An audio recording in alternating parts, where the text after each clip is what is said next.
আসসালামু আলাইকুম রহমতুল্লাহ বরকাত। এটি হলে মানিক কাঠের মাঠ। আমার চাষিক ভাইরা ভালো ধান হয়েছে, ফসল ভালো হবে, কিন্তু ক্ষেত তো দেখা যাচ্ছে, গাছ তো দেখা যাচ্ছে খুব সুন্দর, ফল কি হবে জানা যায়। আবার সামনে এখনো অনেক আছে, পোকামাকড়া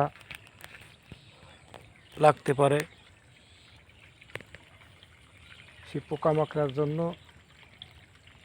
অনেক রকম জীবাণুর ওষুধ আছে, সেই ওষুধ ব্যবহার করতে হবে। গাছপালা পশু পাখি কত রকম ভাবে বসবাস করছে। এখানে জাল পাতাছে, মাছ যাচ্ছে পুঁটি মাছ, টাকি মাছ, অনেক রকম মাছ ওখানে বৃত্তি ছাড়ছে।